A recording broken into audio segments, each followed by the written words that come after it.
안녕하세요. 네, 반갑습니다. 생각보다 빨리 더워지고 있는 것 같은데 뜨겁게 보내보시자고요. 우리 6월 한 달 동안 지구과학을 마스터해버릴 건데 일단 제 기본 강의가 상당히 상세합니다. 그런데 들어보신 분들도 혹시 계실 수 있겠지만 굉장히 수축이 이완이 많이 돼 있어요. 그냥 막 계속 줄기차게 하는 게 아니라 심지어 뭐 나중에 시간 모자라서 보강하고 뭐 이런 게 아니라 필요 없는 거 과감히 빼버리고요. 그리고 자세하고 또 여러분이 어려워하는 부분 그런 부분을 좀 상세히 풀어서 하는 식이라서 아마 책도 그렇지만 강의도 그렇게 많이 좀 수축 이완 돼 있을 텐데 일단 그 기본 교재 이번에 다시 개정판 나온 거 10판 가지고 계시거나 9판의 추록을 이용하시거나 그렇게 할 텐데요.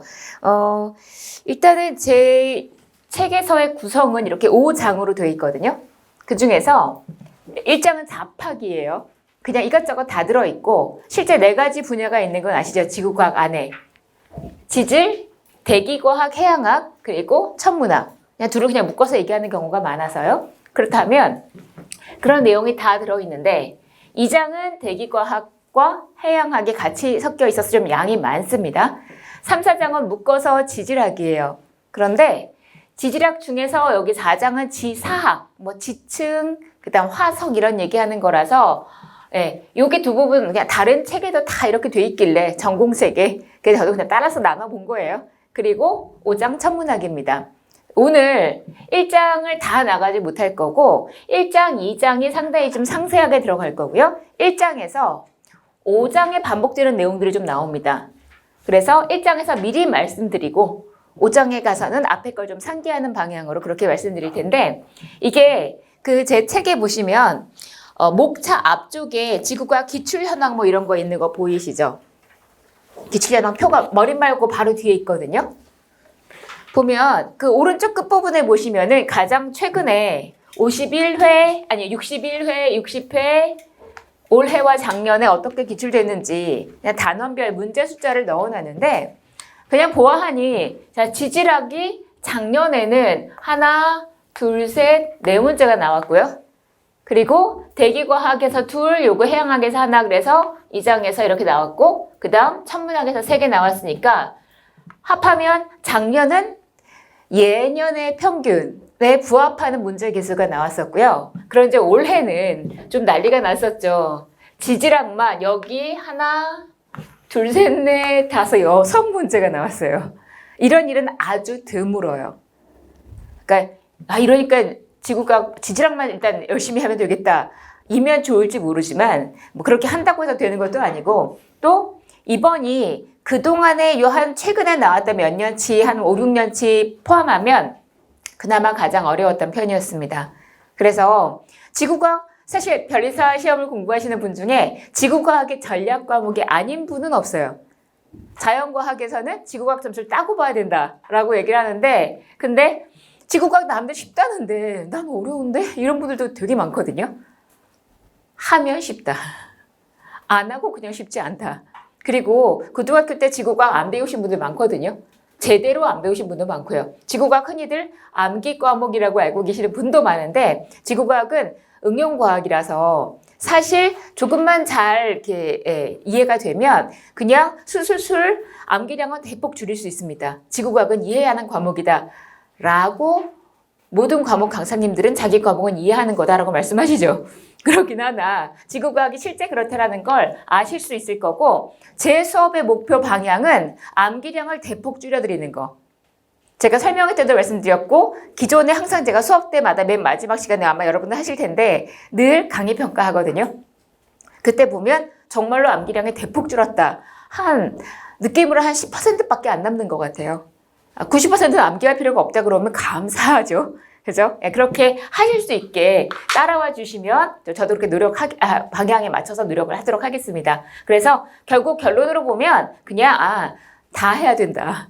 골고루 다 해야 된다. 어디만 중요하거나 하진 않습니다. 아이고야, 이게 뭔가요? 어디만 중요하거나 하지는 않고요. 이건 뭐 큰 의미 없으니까.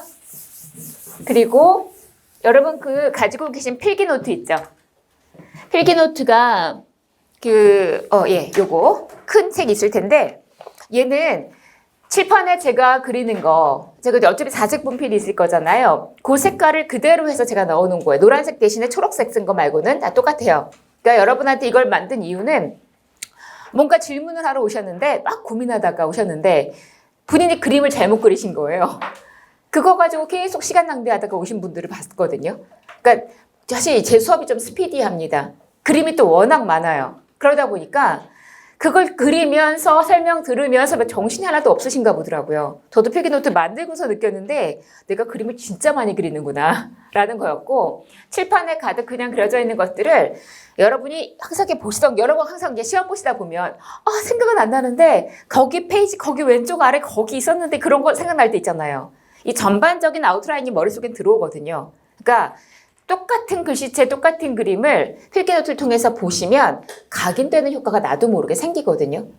그래서 그냥 계속해서 세뇌시키시라고, 그리고 수업 시간에 수업에만 집중하시라고 일부러 제가 열심히 만들어 놓은 거니까 필기노트도 10분 활용하시되, 필기노트에는 필기만을 적어 놓은 거기 때문에 문제는 안 들어있어요. 그러니까 왼쪽 페이지는 공란 있죠. 일부러 만든 거라 왼쪽은 여러분이 좀 어려운 문제나 좀 복잡하게 느껴진 어떤 이론이나 이런 것들을 여기다가 단거나 하는 용도로 만드셔서, 실제로 요 전에 친한 수강생분이 지금 이제 올해 다시 제대로 기득으로 2차를 보시는데, 작년에 1차 다시 이제 보러 가셨을 때 그때 그 자연과학계로 딱 시작하는데 그 쉬는 시간에 전부 다 이걸 꺼내 놓으시더라고. 그럼 다 똑같이 이거 꺼내고 막 보고 계시더래요. 그래서 그러니까 여기 정말 다들 단권화용으로 많이 활용하고 계시구나라는 걸 저도 간접적으로 알 수 있었습니다. 그렇게 활용하시면 좋겠고요. 그리고 우리 교재 뒤에는 기출문제 한 30년치 들어있는 거 알고 계시죠? 그래서 기출문제는 20년 전, 30년 전 것도 중요합니다. 옛날 교수님의 또 혹은 그의 제자가 다시 또 이렇게 출제하러 들어가신다고 하면 출제하고 싶어하는 부분이 딱 정해져 있으시잖아요. 교수님들이 좋아하는 파트가 있으시잖아요. 개별적으로. 그래서 그 내용들도 반복되는 문장도 되게 많이 나오거든요. 기출문제는 매번 중요하다. 그래서 우리가 좀 생각해 볼 이유가 있는 그런 부분들은 앞뒤로 넘어갔다 갔다 하면서 같이 보시게 될 겁니다. 자, 그러면 바로 진도를 나갈 건데요. 네. 교재 항상 페이지는 제가 그냥 기본 교재, 그냥 이 하이엔드 지구과학 요 교재 기준으로 페이지를 부를 거고요. 가끔 필기노트는 몇 페이지 이렇게 말씀을 드리긴 할 겁니다. 자, 먼저 이제 이 페이지 시작할게요. 지구과학을 이번 달에 엄청 잘 해야 돼라고 긴장하지 마시고, 지구과학은요, 아까 편안하게 이해하는 과목이라고 했잖아요. 특히 앞부분은 그냥 그런 게 있었었지라는 막연한 그런 약간 잔상 같은 게 남으실지 모르는 그냥 편안한 내용이에요. 우리 주관식 아니죠. 그냥 객관식이기 때문에 보기가 나왔을 때 구별할 수 있을 만큼이면 돼요. 그러니까 너무 막 이렇게 달려들어서 외우려고 하지 마시고 편안하게, 특히 이제 제일 처음에 여기는 지구과학이라고 하는데 그럼 지구가 뭐야? 라는 내용이에요. 지구는 어떻게 생겼니? 부터 시작하는 거예요. 그럼 지구는 기본적으로 어떻게 생겼어요? 둥그렇게 생겼죠. 제일 첫 번째, 둥글다. 그런데 완전 동그래요? 아니에요. 약간 넓적한 타원체, 제대로 말하면 그게 두 번째 타원체에 대한 얘기. 다음 세 번째는 사실 지구가 그렇게 매끈해요? 아니죠. 제대로 하면 약간 울퉁불퉁 좀 하잖아요. 그런데 지구 표면의 70% 이상을 바닷물이 채우고 있으니까 밀물썰물하는 그 가운데 그 평균의 수면, 그거 기준으로 그리면 거의 지구 표면에 똑같게 그리게 되는 거죠.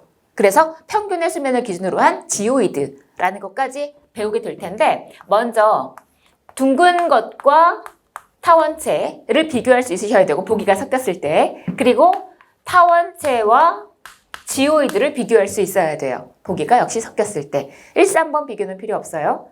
역시 골똘히 외울 거 없고, 그럼 둥근 증거에 뭐가 있느냐 하고 비교하면, 자, 1, 2번, 2, 3번 비교해 주시고, 자, 여기서 처음에 월식 때 달에 비친 지구의 그림자가 둥글다. 자, 필기노트에 있는 그림 참고해 주시면서, 자, 태양이 있고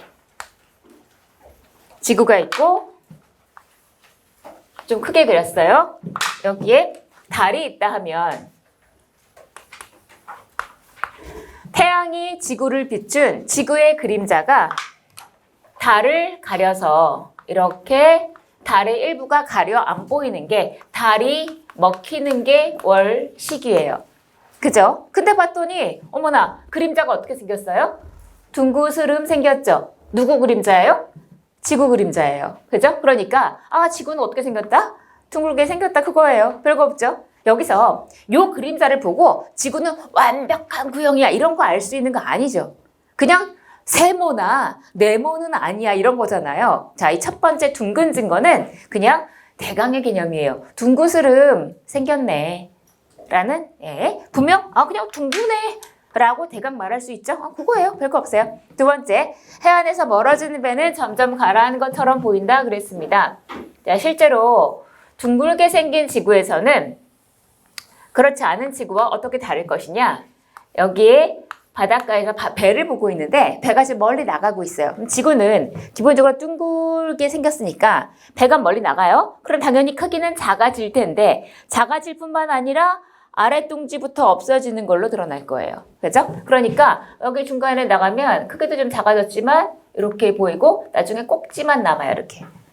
그렇지 않고 만약에 지구가 평면이다 라고 하면 얘하고는 다른 상황이었겠죠? 위하고는 그대로 사이즈만 작아져서 이렇게 갈 거예요.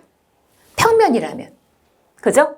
그렇지 않구나. 둥그스름인가 봐. 라고 얘기할 수 있죠. 그죠? 다음. 세 번째, 북극성의 고도가 높아진다 고緯도로 갈수록 자, 이제 요 관련된 얘기를 오늘 2번 더 하게 될 텐데요. 제가 지금 지구를 똑바로 세워놨어요. 적도가 여기고 지구는 원래 몇 도 기울어져 있죠? 23.5도 기울어져 있어요. 근데 제가 아무 말 안 하고 그냥 이렇게 똑바로 그리고 넘어갈 때는 기울어져 있는 그러니까 이렇게 그린 상황을 그대로 23.5도 기울이면 현재랑 똑같을 때는 특별한 말 안 해요. 그러나 만약에 똑바르면 이랬는데 23.5도 기울이면 이렇게 달라집니다. 뭐 이런 식의 어떤 얘기를 하면 그러면 그 차이를 설명하겠죠. 자, 그렇다면 이거는 그냥 그대로 세워서 그린 것 뿐이다 라고 인식해 주시고 자, 지금 여기 별을 3개 그렸는데 이 별이 무슨 별이냐면 북극성이에요. 왜 별을 3개나 그렸느냐? 자, 기본적으로요. 이 칠판이 우주라면 저기 별이 있어요. 별에서는 사방으로 별빛이 나가요. 그런 중에 하나의 별빛이 이게 지구예요, 지금.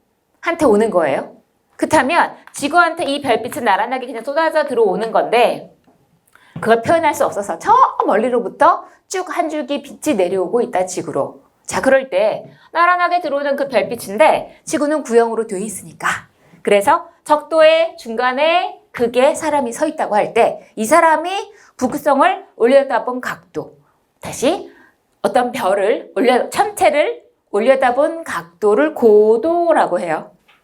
그 올려다본 각도가 위도가 0도인 동네에서는 발밑으로 들어오니까 그냥 고도도 0도겠죠?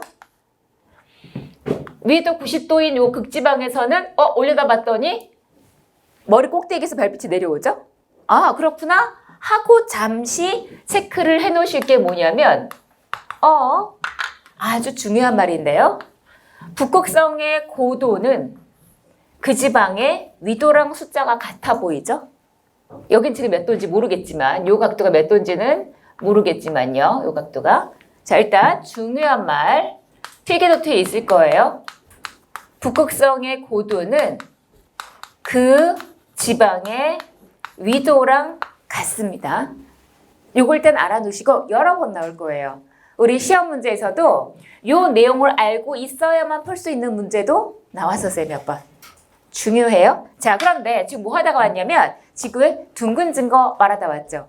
그럼 실제로 지구가 둥글기 때문에 나란하게 오는 별빛도 위도별로 그 고도가 다르게 보이네. 나란하게 오는 별빛인데도 말이죠. 근데 만약에 지구가 그냥 가정을 해서 평면이다 라고 해본다면 그럼 뭐 위도라는 개념 자체가 없겠지만은 별빛을 올려다본 각도는 다 똑같겠죠. 그죠? 대강 둥글다라고 가늠해 볼 수 있는 증거다라고 하는 거고 다음 상공으로 올라갈수록 하고 했는데 이거는 만약 이제 지구가 이렇게 둥그렇게 있어요. 그럼 갈매기가 여기서 날면 시야가 이만큼밖에 안 돼요.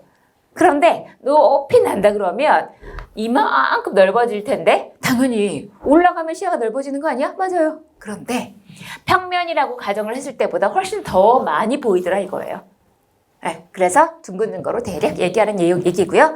그 밖에 동그라미 5번, 6번은 뭐 각자 읽어봐도 충분할 만한 얘기입니다. 자, 이러한 둥근 증거랑 달리 비교해야 된다고 했던 타원체 얘기를 보자면 지구는 자, 그 3페이지의 오른쪽 제일 위에 첫 번째 줄에 3페이지 첫 번째 줄에 기하학적인 회전 타원체다라고 제가 말하는 거 이게 줄 그셔도 돼요. 제가 교재에는 이렇게 줄도 좀 거드릴게요. 첫 번째 줄에 지구 모양 가까운 자 기하학적인 회전 타원체다라고 했는데 자 아까 분명히 약간 넓적하게 생겼다 그랬어요. 그죠? 근데 왜 하필 길쭉한 거 아니고 넓적해졌을까요? 넓적해진 이유가 뭐예요? 그죠? 자전에 의한 원심력 때문이죠. 그럼 만약에 지구의 자전 속도가 더 빨라진다. 그럼 더 팽팽팽 더 폭 이렇게 되겠죠. 더 넓적해지겠네 라고 예상이 가능할 거고 동그라미 1번 보시면 자전에 의한 원심력 때문에 원심력 적어놓으시고 보면 적도의 반지름이 극반지름보다 더 길다라고 돼 있어. 항상 여러분도 이런 표시를 적극적으로 하세요. 적도 반지름이 더 길다. 뭐 아직까지 어려운 내용 하나도 없죠. 자, 왼쪽으로 적도 반지름이 더 길더라. 그렇다면 여기서 만유인력이 고위도로 갈수록 하고 이제 타원체 얘기가 나오는데요. 제가 한번 그림을 이렇게 그려보자면 좀 제가 과장해서 좀 더 넓적하게 그릴게요. 아이고야. 이거 좀 심하네.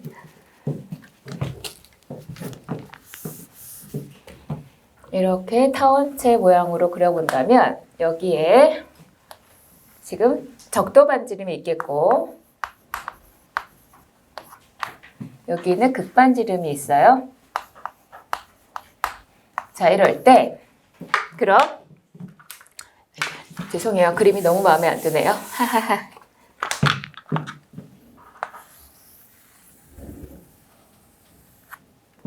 동그라미 잘 그리는 편이죠? 적도 여기를 극반지름이라고 하면 그러면 자 이렇게 실제로 생겼다라고 보자면 첫 번째 만유력이 고위도로 갈수록 커진다 그랬습니다. 지구의 질량을 나주에 여기 물체는 스몰 m이라고 놓을게요. 그럴 때 G에 이거 만유력은 G R제곱분의 M1, M2라고 적을 수 있을 텐데 결국 물체와 지구 사이의 인력 때문에 자 그럴 때 그 만유력의 크기를 좀 보자고 하면 그러면 분명히 지금 우리는 타원체 얘기를 하고 있고 외울 거 없다 그랬는데 뭔가 내용 중에 아까 둥근 증거하고는 다르게 적도 반지름과 극반지름이 차이가 있으니까 그 내용 중에 반지름 값이 들어가서 적도와 극이 달라지는 얘기에 대한 거라면 타원체가 아닌 말이 안 되죠. 타원체여야 그게 말이 되잖아요. 그런 거니까 각 반지름이 들어가서 적도와 극에서 뭐가 달라졌다. 이거는 타원체 얘기네 하고 골라내시면 되는 거예요. 그거 복잡할 게 없어요. 자, 그러면 우리 극 위주로만 한번 봐보시죠. 극으로 갈수록 만유력식이니까요. 극으로 갈수록 R이 작아지니까 만유력은 위로 갈수록 극으로 갈수록 커지겠죠. 그럼 이건 타원체여야 가능한 거잖아요. 너무 쉽죠? 다음에 진자의 주기가 고위도로 갈수록 길어진다 했습니다. 진자의 길이가 L이고 똑딱하는 데 걸리는 시간은 T라고 하면 2파이 루트 G분의 L인데 여기서 진자의 길이는 재면 되고 똑딱하는 데 걸리는 시간도 재면 되고 자 그러면 이 두 개를 알면 중력과 속도 G를 알 수가 있어요. 근데 우리 지금 R 갖고 얘기하기로 했잖아요. 다시 G는 어떻게 표현될 거냐면 만약에 여기 물체가 있으면 물체를 떨어뜨리면 어떻게 돼요? 떨어지죠. 그죠? 무슨 힘이 작용해서? 충력이 작용해서. 그죠? 다들 알고 계신데? 그럼 충력이 작용했는데 사실은 물체와 지구 간에 만유력이 있고 또 우리도 물체도 지구에 붙어서 사실은 같이 자전을 하고 있잖아요. 자전에 의한 원심력도 있지만 원심력은 거의 무시할 만큼이기 때문에 만유력이 결국 지금 지구한테 물체가 달라붙었잖아요. 그죠? 그 원심력은 무시해버리고 결국은 만유력이 중력으로 드러나버린다라고 쳐버리면 그럼 M 없어지고 G에 대한 식으로 표현할 수가 있죠. 그죠? 옛날에도 이것도 한번 물어본 적도 있었어요. 자, 봤더니 진자주기 똑딱 한 T의 식이 G로 나와 있고 G가 R이 들어있는 식으로 표현됐네요. 그럼 극지방으로 갈수록으로 해보면 R이 극으로 갈수록 작아지니까 극으로 갈수록 G는 커지죠. G가 커지면 T는 작아지겠네. 그죠? 그냥 금방 알 수 있는 거죠. 결국 진자주기가 그냥 대강 생각해 보시면 극으로 갈수록 이게 알이 작아지니까 거리가 짧아지니까 더 세게 당기는 거예요. 그러니까 탁탁탁탁 할 수밖에 없는 거죠. 왕복시켜서 짧아지는 거죠. 그죠? 그래서 극으로 갈수록 이따 한번 정리해 볼 건데요.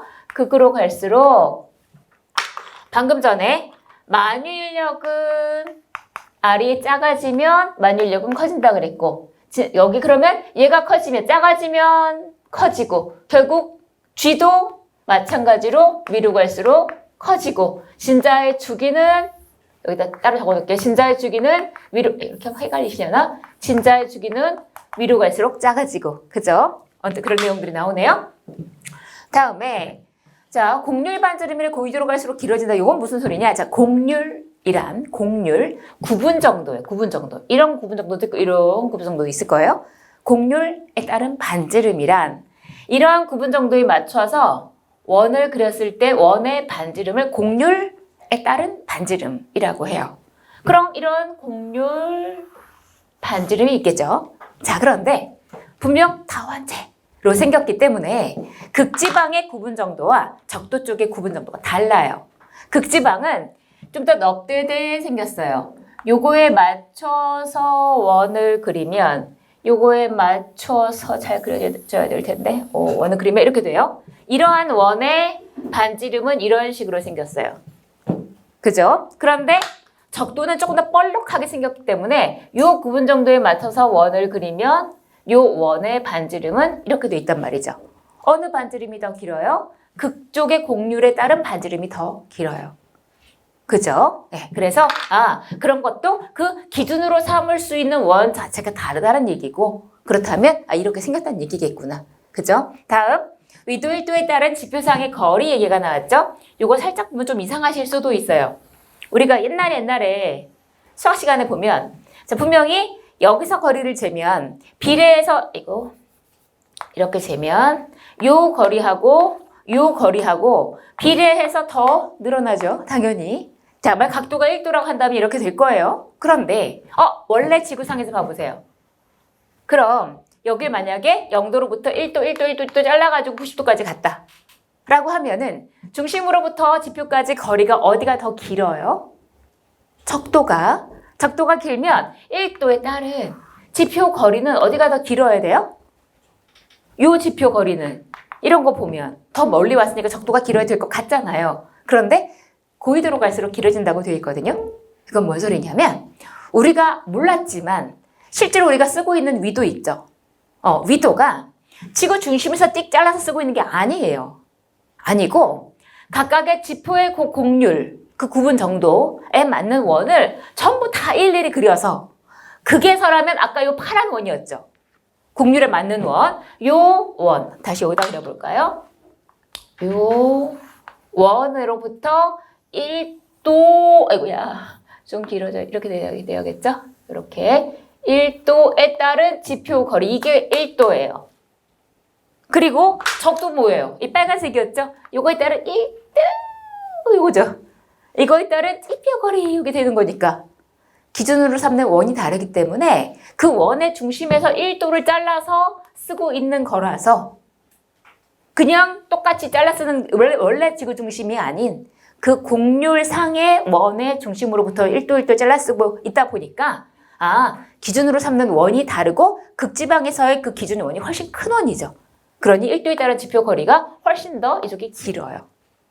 그죠? 실제 원래 우리 그렇게 쓰고 있는 거였대 라는 걸 알았네요. 자 그러면 분명히 맞아 여기다 정리해 본다면 공률 반지름이 고위도로 갈수록 커지고 또 위도 1도에 따른 지표 거리도 위로 갈수록 커지고 자 이건 굳이 정리해 본 이유는 이게 시험에 나온 적은 없어요. 그러나 혹시 보기 중에 하나로라도 섞여 나올 때 이랬었나 이러실까 봐 한번 그냥 한 김에 정리하고 간 거예요. 그죠? 달달 외울 내용은 없습니다. 그냥 이 내용들이 분명 중요한 건 앞에 둥근 증거랑은 구별이 가겠네 정도면 충분해요.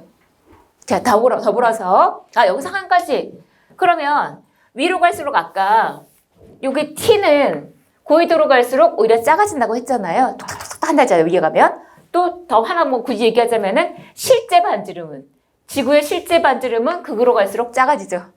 그죠? 또 뭐 실제 반지름은 위로 갈수록 작아지죠. 그죠? 네, 그냥 그 정도 한번 정리해봤습니다. 자, 그럼 이런 다원체는 뭐 할 때 쓸 거냐면 그 그림 바로 아래 동그라미 3번 보시면 삼각 측량 거리 측정, 그 밖에 둘레, 건널비, 부피, 편평도 이런 지구의 일률적인 물리량 계산할 때 쓴다고 되어 있는데 삼각 측량 거리 측정 이거 뭐냐면 뭐 건축이나 측량하신 분들은 훨씬 더 잘 아시겠지만 전 그냥 백과사전 찾아본 건데요. 여기 A하고 B 지역에 딱 수직 거리를 재고 싶어요. 그런데 뭐 너무 먼 거야.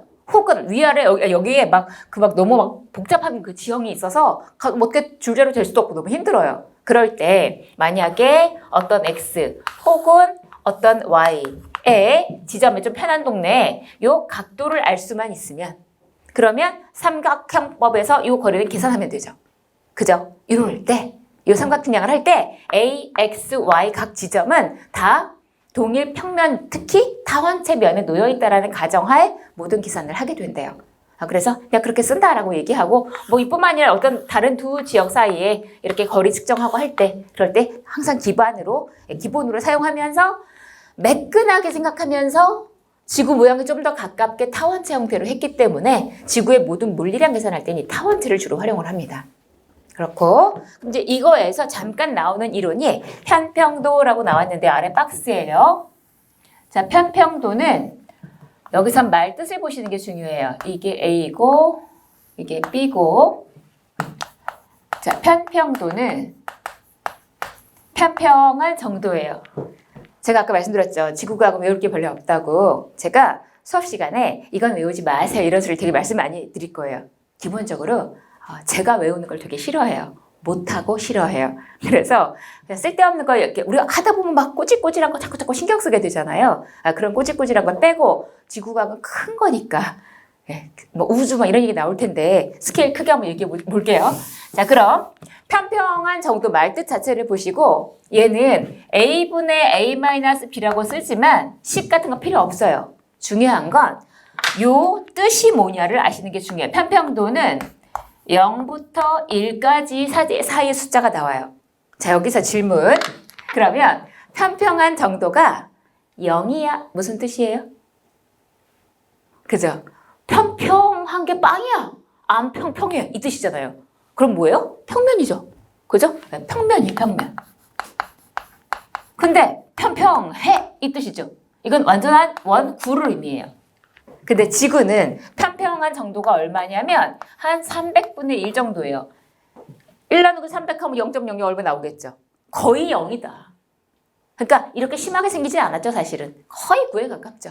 그죠? 그래서 지구는 9에 가까운 어머나 바보네요. 죄송합니다. 9 그래서 약간 당황한 표정들이 보였군요. 그렇게 항상 사인을 주세요. 그래서 거의 9에 가까운 회전 타원체다. 막 보고 계셨나요? 자, 그러면 이 얘기가 언제 다시 한번 나올 거냐면 5장에 가면 수금지와 목토천해를 비교하면서 누가 제일 편평도가 크냐 뭐 이런 말이 나올 거예요. 그때 다시 한번 나올 단어예요. 어쨌든 이런 뭐 식 같은 건 필요 없고 편평한 정도가 빵이다. 완벽하게 9다. 전혀 편평하지 않다는 뜻이죠. 죄송해요. 편평하지 않다, 완벽하게 편평하다. 이 뜻인 거니까 지구는 그냥 9에 가깝다. 이런 숫자도 필요 없고 300분의 1은 필요 없고 지구는 9에 가까운 편평도가 거의 0에 가까운 그런 천체구나 라는 것만 이론만 한 가지만 체크한 다음에 방금 배운 지구 타원체 2번과 비교해야 한다고 했던 3번 지오이드로 갑니다. 지오이드는 사람들이 뭐라 그런 거예요. 야, 지구가 그렇게 매끈하니? 제대로 좀 그려봐 라고 하면 알겠어. 그러면 지구는 거의 바닷물로 돼 있으니까 이렇게 바닷물의 평균을 따라서 평균 해수면을 그러면 따라 그리면 이 자체가 지금 말하는 세 번째 나온 지오이드예요. 지오이드. 자, 그런데 육지 쪽은 바닷물이 없잖아요. 만약에 뭐 운하를 파거나 한다는 식으로 해서 이렇게 침투를 시켰다 가정을 해서 마저 연결을 해서 그립니다. 그래서 지오이드는 약간 좀 울퉁불퉁하겠죠. 자, 결국은 지오이드의 핵심은 평균의 수면이다. 뭐라고요? 네, 평균 해수면이다 라는 걸 기억하시면 거의 대부분이 해결돼요. 우리 지구가 있으면요. 바닷물에 이렇게 있는데 결국 바닷물은 지구 중력의 수직인 그런 점들이 모인 거란 말이죠. 그죠? 그래서 지구 중력의 수직인 이런 점들이 모인 게 파란 선인 거니까 중력의 수직인 그런 점들이 모인 그게 바닷물 라인이 되는 거죠. 그죠? 그게 바로 지오이드가 되겠고 위치 에너지는 자 mgh 이렇게 한다면 결국 기준면이 어디냐에 따라서 위치 에너지는 달라지겠지만 보통 우리 높낮이의 기준을 해발 고도를 많이 기준으로 쓰죠. 그러니 평균 해수면 자체는 높이가 0이니까 위치 에너지가 0인 면이다 라고 보통 얘기하는 거예요. 다음에 자 지구 타원체보다 자 이게 아주 다른 시험에 아주 그냥 기본으로 많이 나오는 다른 시험에도 보시면 조금 전에 배웠던 두 번째 지구 타원체랑 비교해 보자면 자, 지구 타원체는 제가 이렇게 노랗게 그려본다면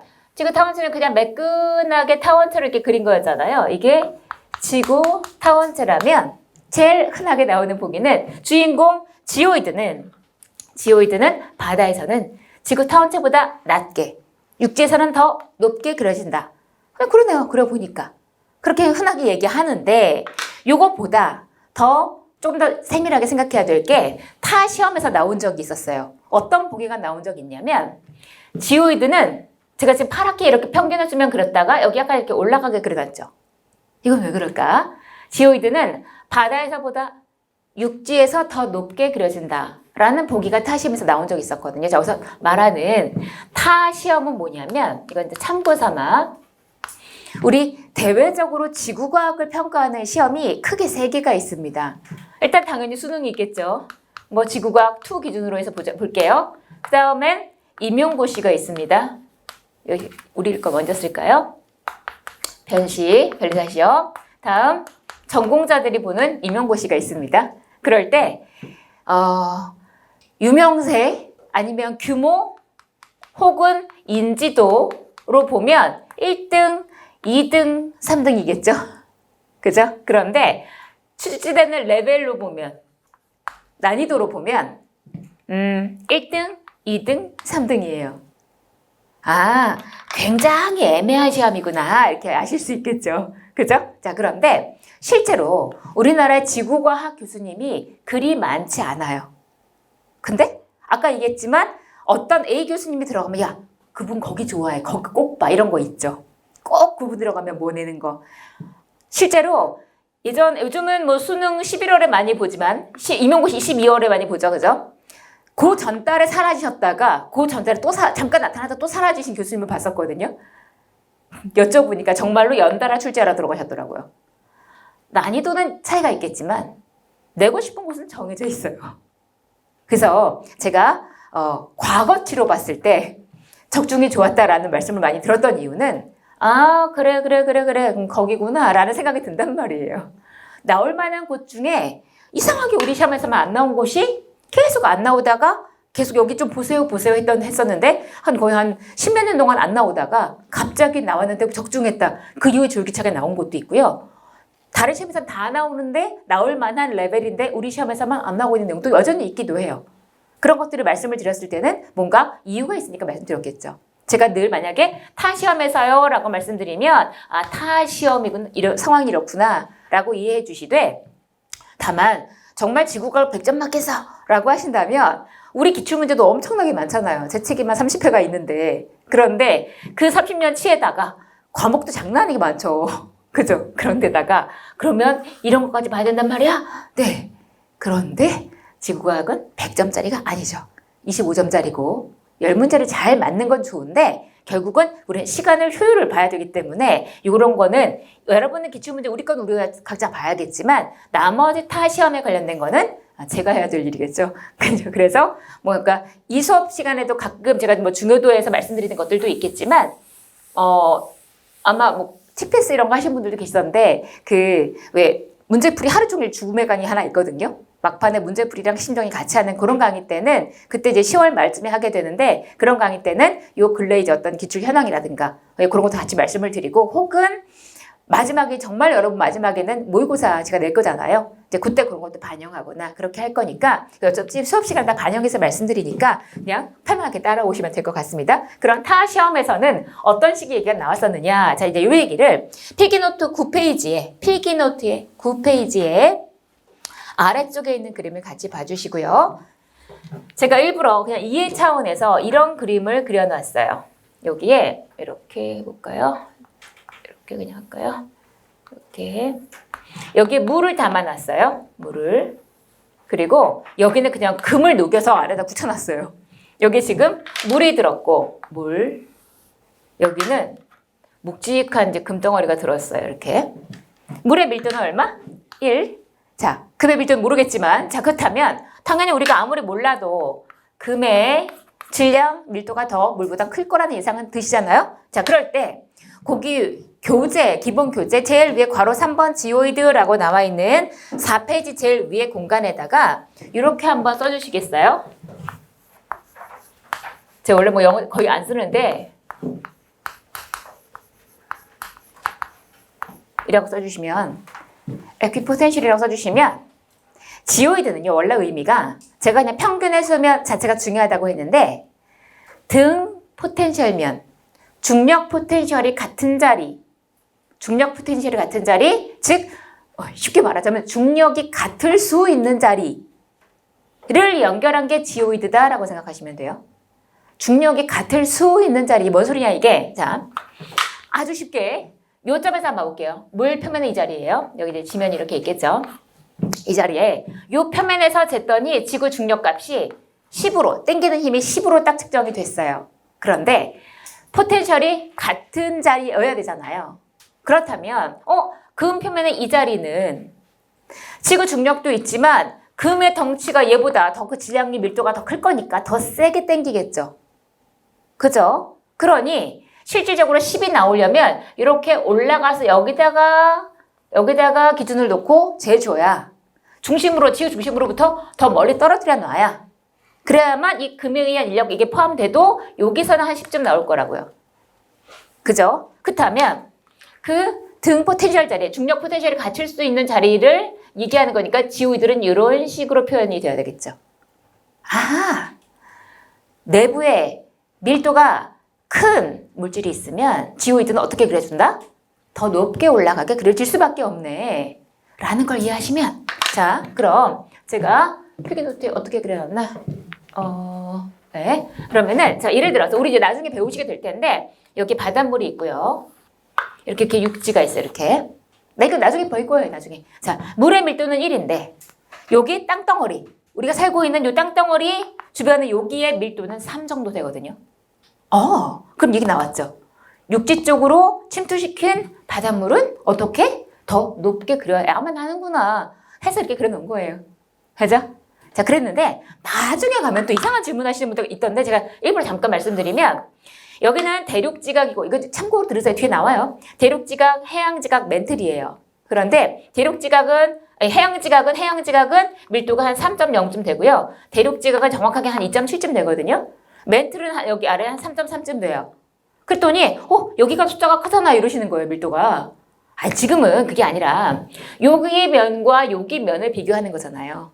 여기 면과 이 안에 들어갔을 때 이게 어떠냐를 물어보는 거잖아요. 여기 이 숫자와 이 숫자를 비교하고 있는 거라고요. 그죠? 그래서 분명히 밀도가 작은 쪽보다 밀도가 큰 쪽에서 이렇게 더 솟아 올라간다. 그거 지금 말해주고 있는 거니까. 그러니까 괜히 나중에 더 많이 아신 다음에 헷갈려 하지 마시고. 됐죠? 그렇고 그래서 금이 그럼 여기가 육지다라고 가버리면 그러면 이렇게 올라가는 게 이해가 가고 타 시험에서 그걸 질문한 적이 있었단 말이에요. 그래서 밀도가 큰 물질이 있으면 지오이드가 그렇게 된다는 거를 설명하면 되는 거였고요. 다시 교재로 와서 점 세 번째 거 얘기하고 네 번째 거까지 얘기했죠. 밀도 분포에 따라 그렇게 달라질 수 있다는 거. 더불어서는 이걸 좀 더 확장해서 그럼 실제로 평균의 수면이니까 그냥 이거는 그리면 되는데 바다에서 그냥 그리면 되는데 육지 쪽에서 그림을 그릴 때는 육지면 여기다 좀 이렇게 위에다 그릴까요? 육지면에서 안에 매장되어 있는 물질의 밀도가 달라질 거니까 밀도가 큰 동네, 밀도가 작은 동네에서 그럼 실제로 등 포텐셜 면이라고 했는데 여기서 그럼 이렇게 해서 그리려고 하면 여기 질량이 큰, 밀도가 큰 물질이 있으면 글로 당기는 힘이 클 텐데요. 그렇게 돼버리면 예를 들어 이 점에서 보면 여기는 중력이 10인데 여기는 13이고 여기는 12 이러면 안 되잖아요. 그죠? 그러니까 여기서부터 이 물체로부터 더 위로 올라가게 떨어지게 해서 이런 식으로 여기 10, 여기도 10, 여기도 10 이렇게 되게 결국 중력의 수직인 점들이 모인 게 지오이드가 될 수밖에 없죠. 혹은 밀도가 작은 물질이 있으면 주변으로 오히려 더 당기는 게 있을 테니까 여기 10, 여기 8 이게 아니라 10, 10, 10이 되도록 그죠? 그렇게 되게 그래서 역시 지하 물질의 밀도 분포에 따라서 굴곡이 생길 수밖에 없겠네. 그죠? 네, 그런 얘기들만 이해하고 계시면 분명히 지오이드의 핵심은 평균의 수면이다. 그러니 바닷물이 이렇게 붙어 있으니까 중력의 수직이고 뭐 그러면 위치 에너지는 0이고 그리고 그 밖에는 분명히 밀도 분포에 따라 생기는 높이가 달라지고 그죠? 네, 그런 것들만 체크해 주시면 되겠습니다. 여기까지 보이냐면 지구 모양 얘기했어요. 둥글대 다원체래. 지오이드 평균의 수면 이 얘기했습니다. 됐죠? 자 이제는 그럼 그래 그렇게 생겼구나. 근데 그럼 지구는 얼마나 큰데? 라고 얘기하면 여기서 지구의 크기는 부피 이런 거 아니에요. 항상 전체 크기를 얘기하면 크기는 반지름이에요. 자 전체 크기는 전체 반지름을 얘기하는데 왼쪽 아래 보면 에라토스테네스 방법은 아주 옛날부터 아마 중등 때부터 했던 것 같아요. 되게 쉬운 내용이에요. 아주 기본적인 거는 지금 보고 더 이상 안 본다 생각하시고 그럼 내가 원하는 건 지구의 크기 반지름을 구하고 싶어요. R. 그런데 역시 지구 똑바로 세워놓고 적도에 여기 A가 있고 B가 있어요. 그럴 때 두 지역의 지면 거리는 L이라고 했을 때 자 A 지역의 햇빛이 수직으로 들어오고 있습니다. 이렇게. 이럴 때 당연히 나란한 햇빛이겠죠. 이렇게 들어와요. 그럴 때 그림자가 이렇게 생겼어요. 이렇게. 생겼을 때 자, 두 지역의 위도 차이를 세타라고 놓는다면 세타 대 360도는 L 대 2파이 R이라고 하면 식에 R이 들어있게 되겠죠. 그죠? 그렇게 재면 되는데 요때 요 세타는 햇빛이 나란하니까 여기 들어오는 각도 막대기 요거 다 알 테니까 요 각도가 세타잖아요. 그러면 억각으로 같은 값이죠. 그죠? 그러니까 그럼 여기서 굳이 써보자면 세타 대 360도는 L 대 2파이 R. 그러면 R은 2파이 세타분의 360L이라고 해서 두 지역의 위도 차이를 알면 이 L이 한번 줄줄이 재면 되고 그죠? 세타를 알면 지구의 크기 반지름을 알 수가 있다. 이해요? 여기서 기본으로 사용한 내용은 별거 없어요. 거기 왼쪽 아래에 동그라미 1번, 2번 나와 있는데 가정이고 조건 어차피 그냥 중요한 게 아니라 어차피 원주식을 썼으니까 지구는 완전한 구형으로 났구나. 햇빛이 나란하게 온다고 했었지. 더불어서 한 가지 더 얘기하자면 A하고 B 두 지역은 동일 경도상에 있어요. 왜냐하면 봐보시면 AB에서 L과 세타를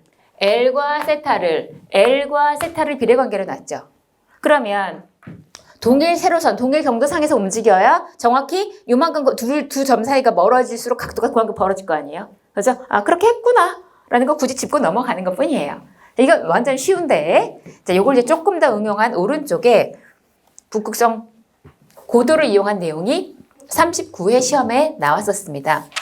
한 번 나오고 더 이상 안 나왔지만 내용은 알아둘 게 있어요. 자, 북극성의 고도 차이를 이용이라고 했는데 자, 먼저 그냥 보지 마시고 필기노트에 11페이지 제일 위에 오른쪽 그림을 보세요. 11페이지 제일 위에 오른쪽 그림. 그냥 이건 구경만 하시면 됩니다. 제가 그리는 걸 보시면 자, 여기 또 역시 나오던 이제 적도가 있고 어느 지역에 애가 이렇게 서 있어요. 그럴 때 저기서 아마도 또 북극성 별빛이 이렇게 내려오고 있어요. 그럴 때 얘가 살고 있는 동네에서 북극성 별빛을 올려다 봤더니 이 각도가 얼마야? 라고 궁금했어요. 그럴 때 이 지역의 위도를 자, 여기가 적도라고 하면 이 지역의 위도가 세타다라고 하면은 그럼 구경하시면 적도가 있고 그것과 나란하게 선 하나 더 그리면 그럼 얘는 분명히 지면에 대해서 똑바로 서 있는 거잖아요. 그죠? 그럼 이 세타면 요 각이 좀 똑같이 동의각과 세타인데 지면에 대해서 똑바로 서 있으니까 90도면 얘는 뭐 얘하고 맞죠? 얘하고 더하면 90도죠. 그죠? 그리고 다시 또 여기서도 보시면 그러면 이번에는 요걸 지면에 대해서 요 각도로 보면 이건 또 요점이죠. 그죠? 다시 이렇게 보면 이것도 결국 90도잖아요. 결국은 얘는 결국은 또 세타가 되죠. 그죠? 결국 90도. 결국은 뭐예요? 아까 이거 증명한 거예요. 북극성을 올려다본 각도, 북극성의 고도는 그 지방의 위도랑 같네? 이거잖아요. 과정 다 필요 없고 누가 증명하라나 시험에서. 그죠? 이것만 알면 된다고 이것만. 그죠? 두 번째 나온 거예요. 이제 또 뒤에 또 나올 거예요. 자, 북극성의 고도는 그 지방 위도라고 했는데 지금 뭐 하다 왔어요? 지구의 크기 반지름 얘기하다 왔죠. 아하! 어느 두 지역의 위도 차이를 알면 지구의 반지름 크기를 알 수 있대요. 그런데 어느 두 지역의 위도 차이를 알면을 뭐라고 바꾸실래요? 어느 두 지역의 북극성의 고도 차이를 알면. 그러면 지구의 크기 반지름을 구할 수 있다 할 수 있겠죠. 그죠? 그렇게 생각해 주시고 자, 위에서부터 괄호 2번에서 5줄 내려오면 자, 첫 번째 당구장 표시 줄 그어놓으시고 중요한 말 나왔죠? 북극성의 고도는 뭐라고요? 그 지방의 위도와 같아요. 우리나라 같으면 위도가 대략 한 38선도 있었으니까 37.5도쯤 된다 위도가 라고 보면은 북쪽 하늘에 37.5도 우리나라 위도만큼 북쪽 하늘에 띡 올려다보면 거기 뭐가 있어요? 북극성이 있어요. 북극성의 고도는 그 지역의 위도랑 같아요. 그죠? 그랬고 다음 두 번째 당구장 표시 측정하는 두 지점의 경도가 같아야 한다. 그죠? 세로선이 같아야 한다. 39회 요 관련된 문제가 살짝 나오기도 했었고요. 39회. 다음 세 번째 당구장 표시에 자 이제는 좀 새로운 얘기를 할 겁니다. 자, 이제 방금 여기서 위도 차이는 북극성의 고도 차이로 바꿀 수 있구나 했고요. 다음 이제 좀 다른 얘기. 자, 만약에 A, B가 아니라 이번에는 자, CD 지역에서 똑같이 세타 차이가 나는 CD 지역에서 막대기를 놓고 측정을 할 거예요. 자, 그런데 여기 L이라 하면 여기 만약에 L-다라고 놓으면은 똑같이 햇빛이 이렇게 나란하게 오겠죠. 그래서 똑같이 이런 식의 식을 세웠어요. 그렇게 측정한 R-하고 R이 같지 않아요. 응? 이쪽이 더 커요. 뭔 소리지? 자, 실제로 이 최종 식을 봐보시면 R은 자, 세타는 지금 양쪽에 다 맞춰져 똑같이 세타. 그럼 이건 변수가 안 돼요. L 따라 달라지나? L을 봤더니 L-와 L이 차이가 나나 봐요. 위도 1도에 따른 지표거리. 위도 1도에 따른 지표거리가 아까 어떻다 그랬죠? 고위도로 갈수록 커진다고 그랬죠. 그죠? 결국 L-가 같이 위도 차이가 1도여도 L보다 L-가 크면 R-는 더 커지겠죠. 그 얘기거든요. 근데 이렇게 말했더니 여러 또 질문이 막 나오더라고요. 아니 분명히 아까 처음에 이 지구의 크기 반지름 구할 때 기본 가정에 지구는 완전한 구형으로 놓겠습니다 라고 했었잖아요.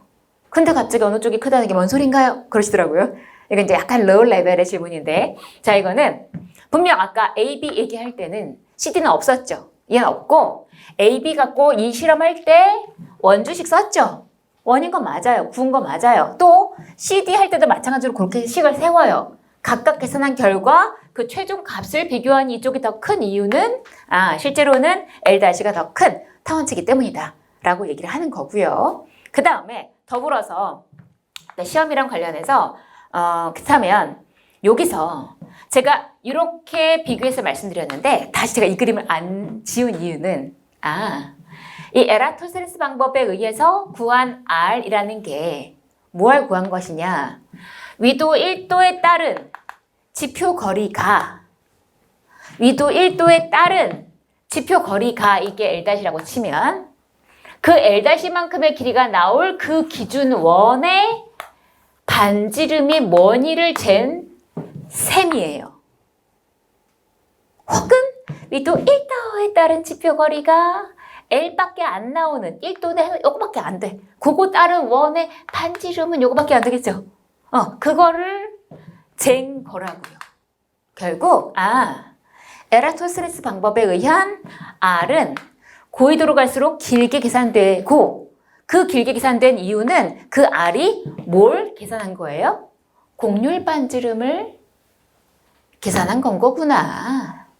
실제 지구 반지름을 계산했으면 극지방이 적도보다 더 짧게 나오겠죠. 실제 지구 반지름은 그게 아니고 지구가 어떤 모양으로 생긴? 타원체 모양으로 생긴 그 기준원의 반지름, 요 곡률 반지름을 계산한 값인가 봐 라는 걸 알 수 있다 이거예요. 그죠? 그래서 표시해 보면은 세 번째 당구장 표시에 두 번째 줄 끝에 보면 고위도로 갈수록 세 번째 당구장 표시 두 번째 줄 끝에 고위도로 갈수록 지구 반지름이 길게 계산된다. 거기다 뭐라고 쓰면 되겠어요? 왜냐하면 지구가 무슨 모양이니까? 타원체니까. 그죠? 땡땡땡 타원체. 여기서의 지구 반지름은 곡률 반지름을 계산한 거다라는 것만 이해만 해주시면 되겠어요. 아주 심도 있게 나오진 않았었고 아주 옛날에 한번. 다음 세 번째. 근데 지구는 그런 크기 갖고 있구나 반지름이 라는 걸 알았고 다음은 질량이에요. 지구가 얼마나 무겁니? 이건 별거 없어요. 아까 잠깐 얘기했던 괄호 2번 만유력 이퀄 중력 하면 되죠. 스몰 m 지워버리고 그럼 라지 m 지구 질량은 하고 쓸 수 있겠네요. 별거 없습니다. 자, 제가 늘 레벨을 4개로 나누는데 A, B, C, D급 너무 중요해요. 이거 A급이에요. 별표 치세요. 이런 건 A급이고 말고 그냥 한번 드러놔두세요. 이런 거는 D급. 이런 여기 D급. 말고는 그때 어떤 시기적인 어떤 중요성 이런 거 따라서 나머지는 B급, C급 이런 데 왔다 갔다 하는데 여긴 그냥 들어만 두면 되는 내용이고요. 저 아래 식 같은 것도 볼 거 없이 넘겨보세요. 그냥 뭘 하는 얘기인지만 아시면 충분한데요. 거기에 윤리가 엄청나게 예리하고 비싼 천칭으로 실험을 했대요. 그런데 여기에 양쪽에 그러면 이렇게 추를 똑같은 물질을 올려놨어요. 여기에 이렇게 M이 있고 여기 M이 있으면 당연히 평형이겠죠? 그런데 왼쪽에다가 대다시 묵직한 라지 M을 톡 놨어요. 그랬더니 이게 얼마나 묵직하냐 몰라요. 그냥 진짜 묵직해요. 그럴 때 얘하고 얘 사이에 인력이 있을 거 아니에요. 둘 사이의 거리를 D라고 놨어요. 둘 사이의 인력 때문에 이거 워낙 예리한 천칭이라 땡기는 힘 때문에 삐직 기울더란 말이죠. 그 기우는 걸 평형을 맞춰주기 위해서 여기다 N 딱 놨더니 띡 평형이 됐어요. 이걸 가지고 지구의 질량 M2를 구하고 싶대요. 어떻게 할 것이냐? 양쪽에 있던 M은 똑같은 거니까 변수가 안 될 거고 우리가 뭘 맞췄는지만 보면 스몰 m과 라지 m의 인력과 N과 지구 사이의 인력을 비등하게 맞춘 거죠. 그러면 그거에 따라 식만 쓰시면 되고요. G R제곱분의 즉 D제곱분의 M1, M2는 G의 여기는 자 N하고 지구 사이의 거리는 지구 반지름이 얼마죠? 아시는 분 있네요. 6,370km예요. 그냥 대략 그냥 6,000이라고 쳐버리죠. 그러면 이거 해봤자 1m밖에 더 되겠어요? 무시. 그냥 지구 반지름 크기만큼의 반지름인데 요거 제곱분의 알고자 하는 지구의 질량 그리고 추의 질량 이렇게 하면 되겠죠. 그러면 내가 알고자 하는 지구의 요 질량은 이렇게 식을 세우고 보면 알아야 될 물리량은 내가 사용한 추의 질량은 전부 다 알아야 되는구나. 얘들 질량 다 알아야 되죠. 그 다음에 이 둘의 거리 D 알면 되네요. 지구 반지름은요. 이런 식으로 구해서 알고 있다고 치는 거예요. 알아야죠, 물론. 그죠? 그렇게 알면 지구의 질량을 계산할 수 있겠네. 별거 없죠? 뭐하고 맞췄는지만 알면 되고 그러면 얘들하고 인력은 없나요? 있겠죠. 근데 메인이 되는 것만 제일 거리가 가까우니까 이 힘이 제일 셀 거잖아요. 요 힘하고 얘 무게하고 놓은 거니까 그래서 얘하고 N의 요 힘하고 그렇게 지구 사이의 힘하고 맞춘 거구나. 보셨다시피 별거 없죠? 됐고 그 다음 이제 우리가 처음으로 알아야 될 숫자가 나옵니다. 6페이지 이제 그러면 지구의 반지름 아까 알았고요. 크기. 방금 지구의 질량 얘기를 언뜻 했다면 그러면 지구의 밀도를 구할 수 있겠네요. 밀도는 부피분의 질량이니까 구의 부피분의 질량 하면 될 거 아니에요? 그랬을 때 나온 숫자. 평균 밀도는 얼마? 아셔야 됩니다. 5.5, 5.52 g per 세제곱센티미터. 5.5. 여러 번 나올 거예요. 자, 5.5라는 얘기는 아까 전에 제가 뭐 이런 식의 그림 그린 적 있었죠. 이런 식으로. 여기에 바닷물이 이렇게 있으면 그럼 우리 껍데기는 아까 대략 3 이렇게 얘기했었잖아요. 실제로 대륙지각은 2.7, 해양지각은 3.1 이렇게 돼 있는데 근데 평균이 5.5야? 그 얘기는 무슨 뜻이에요? 중심에 됐다 뭔가 들어있다는 얘기죠. 그 의미를 알아두셔서 바로 이번에 두 번째 줄 지구 내부에 밀도가 매우 큰 물질이 들어있다라는 걸 적어놓으시고 이러저러한 계산을 해보면 지구 내부에는 엄청난 양의 철이 들어있다는 계산이 나옵니다. 철. 그래서 근데 그걸 알아두셔야 될 이유가 좀 있는데요. 나중에 가면 도움이 되실 텐데 방금 지구 내부에는 엄청난 양의 뭐가 들었다고요? 철이요. 지구는 뭐 들었다고요? 철 들었다고요. 그렇게 해놓으시면 도움되실 일이 여러 번 있을 거예요. 지구는 철 든 놈이에요. 지구는 철 들었구나. 를 알아놓으시면 좋겠습니다. 다음 이제 여기까지 뭐였냐면 그냥 기본 물리량 지구의 모양, 크기, 질량, 밀도 그냥 우르륵 했어요. 그죠? 자, 그 다음 이제는 그럼 지구는 물리량이 그렇구나. 그럼 지구는 어떻게 구성되어 있는데 대기 구조, 물속 구조, 땅속 구조를 배울 거예요. 시험에 잘 나오는 부분이에요. 앞부분보다 여기서부터가 더 중요해요. 뭐 지금은 아직은 시기 너무 빠른 것 같아서 좀 더 하겠습니다. 대기 여기 구조가 조금 시간이 걸리긴 하는데 여기까지 하고 풍선을 띄워봤어요. 뭐 힘들거나 그러지 않으시죠? 너무 빠르거나 이러지 않으시죠? 뭐 좀 빨라도 발음이 워낙 정확하니까 이렇게 자기 멋을 살아요. 여기에 혹시 뭐 문제 있으면 항상 말씀해 주시고 자, 풍선을 띄웠더니 온도를 봤더니만 온도가 신기해요. 얘가 그냥 저 위로 가면은 태양이 있을 거니까 왠지 뜨거워질 것 같단 말이에요. 그런데 그냥 막 올라가는 게 아니라 비리리리 이렇게 변해요. 이 각각의 층에다 그래서 구획을 나누고 왜 그럴까 공부를 하기 시작했어요. 대략 이 아래는 높이가 한 10 정도 되고 여기 30 아니고 50, 여기는 80. 자, 이 대기 전체의 끝은 1000km거든요. 그러면 아까 지구의 반지름이 얼마라고요? 한 6370, 한 6000 정도 돼요. 그러면은 반지름이 그만큼인데 대기가 진짜 한 개라도 있는 그 끄트머리까지는 얼마요? 대략 1000여. 그러니까 이거의 한 6분의 1 정도 스케일의 이런 느낌이구나. 라면 그냥 한번 말씀드린 거고요. 자, 그렇다면 이 아래쪽은 분명 이제 이름이 있을 텐데 여기는 이름이 대륙권이에요. 온도가 높은 게 아래에 있고 온도가 낮은 게 위에 있어서 얘는 굉장히 잘 섞여요. 대류가 얼마나 잘 일어났길래 이름도 대륙권이에요. 다음에 그 다음은 얘는 성층권이라 하고 여기는 중간권, 여기는 열권이라고 합니다. 일단 궁금한 건 왜 이렇게 생겼어? 궁금하단 말이에요. 자, 실제로 관련된 내용이 시험에 나오기도 했었습니다. 그럼 힌트를 하나 드릴게요. 힌트는 중간권 계면 아래쪽은 아직은 지구의 영향이 주가 되는 높이예요. 그걸 넘어서자 이젠 본격적으로 태양의 영향을 받습니다. 그렇다면 여기서 그래 여기는 이제 지면이니까 비록 지구가 온도가 뜨끈뜨끈한 건 아니지만 자 그러면 어쨌든 모든 물체는 자기 표면 온도에 맞는 팔을 내보내기 때문에 비록 지구가 온도가 높은 상태는 아니지만은 그냥 자기 온도 표면 온도에 맞는 팔을 내보내니까 그럼 그 지구표 난로에서 멀어지면 지구 영향을 받는 영향권이니까 멀어지면 온도가 떨어지고 당연한 얘기예요. 근데 이상한 놈이 있죠. 난로에서 멀어지는데 점점 온도가 올라가고 있어요. 그죠? 얘는 시험에 나왔겠죠.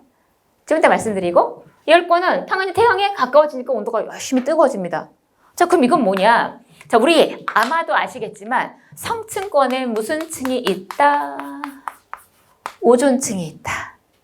오존층이 무슨 짓을 한다? 태양에서부터 오는 강력한 자외선을 열심히 흡수를 해줘요. 높이상으로는 이런 층은 있을 수가 없어요. 지구 영향권 점점 멀어지고 있기 때문에 온도가 떨어져야 되겠지만 얘는 특이하게도 오존층이 거기 자리하고 있어서 태양 자외선, 물론 자외선이 적외선처럼 데워주는 열선은 아니지만 화학선이지만 어쨌든 그 자외선이라는 그 태양 에너지를 열심히 먹음으로 인해서 결과적으로 온도가 올라가는 결과가 나오더란 말이죠. 자, 그렇다면 오존층이 자외선 흡수해서 뭐 해서요? 누가 뭐 해서? 오존층이 태양 자외선 흡수해서 온도가 올라가는 층이 별개로 만들어진 거예요. 자, 그런데 예전에 시험 문제에 관련된 문제가 사실 몇 번 나왔는데요. 3, 8, 4, 7, 5, 6, 5, 이거 얘기할 필요 없겠네. 그냥 중요해요, 여기. 자, 관련해서 그러면 오존이라는 거는 어떻게 생기냐면 산소와 산소가 만나서 생겨요. 그렇다면 기본적으로 오존이라는 놈은 그게 층을 이루려면 뭐가 많아야 돼요? 산소가 많아야 돼요. 우리는 어쨌든 있다고 했어요. 근데 말고 그럼 타행성은 어떠냐? 타행성 우리 막 공상과학 영화 같은 거 보면 우주에 가면 막 이거 팍 뽑히면 왜 하고 죽잖아요. 그죠? 산소 공급 안 되잖아요. 그죠? 야, 산소 없어. 거의 없어. 우리가 숨쉬고 살 수 있을 정도가 아니에요. 있지 않기 때문에 이런 거 있을 수가 없겠죠. 자, 만약에 지구에서도 오존층이 없어지거나 타행성에서는 그럼 이런 층이 없으면 오존층이 없으면 성층권은 없겠죠. 그럼 어떤 모양이 되겠어요? 전반적인 형태가 이게 되겠죠. 그죠? 예상이 되시죠? 이걸 이제 알아두시되 제가 책을 쓸 때 되게 열심히 썼거든요. 근데 제가 아까 전에 제가 수축이완 많이 했다 그랬잖아요. 만약의 경우에 여러분이 지구과학에 올인하겠어라고 마음을 먹으셨다 하더라도 시간을 막 할애하시는 건 말리지 않는데 이왕이면 효율적으로 하시려면 복습 위주로 해주세요. 왜냐면 제가 특이하게 만들어 놓은 그림, 이건 전국에서 어쩌면 전 세계에서 제 책에만 있는 그림이에요. 특별한 창작을 한 게 아니라 그러니까 좀 가시적인 효과를 만들어주고 일부러 해놓은 거거든요. 표라든가 막 이런 거 제가 새로 만들어 놓은 것들이 많이 있기 때문에 이런 게 있었어? 라고 시간 보내지 마시고 얘기를 듣고 나면, 설명 듣고 나면 이게 이 뜻이었지? 하고 체크를 하고 지나가면 훨씬 더 효율적이실 거거든요. 가급적 복습 위주로 말씀을 드리되 자, 저 그림은 지구에서 오존층이 없으면 저런 모양이겠구나. 잠시 343페이지 보세요. 343페이지 14번.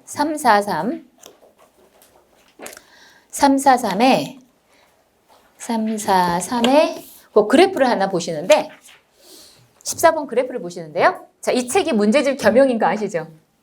네. 실제로 옛날에는 아주 옛날에 문제집으로 있던 거 여기다 다 넣어버린 거거든요. 여러 개 막 이것저것 하지 마시라고. 그랬는데 문제도 또 난이도가 낮은 거 말고 그런 거 그냥 당연한 거 이런 거 빼고 정말 중요한 거나 좀 응용 문제에 해당하는 것들 위주로 제가 많이 변형해서 넣어놨어요. 그래서 분명히 이론나 분명 알겠어. 이제 다 괜찮아. 문제 이제 풀어봐야지 했는데 막 틀려. 그럼 막 되게 자괴감에 빠지시는데 원래 그래요. 그러니까 이게 지구과학을 내가 한 번 봤어라고 하시면은 이론만 다 봤다 그러면 60% 보신 거예요. 문제를 다 풀어야 나머지 40이 쳐서 진짜 한 번이거든요. 그러니까 문제도 풀어서 그 이론이 어떤 식으로 출제가 되는지 혹은 이론에서 안 배웠는데 지구과학에서는 문제에서만 언급되는 내용도 가끔 있거든요. 그거 새로 배워야 아는 거잖아요. 그런 거니까 자괴감에 빠지지 말고 문제까지 한 번 그냥 사심없이 쭉 다 풀어야 한 번이구나 라고 스스로 판단해 주시되 14번은 그냥 그래프 때문에 한번 구경하시라고 넣은 문제예요. 봤더니 다른 행성, 화성이나 금성은 형태가 한 번 꺾이는 형태죠.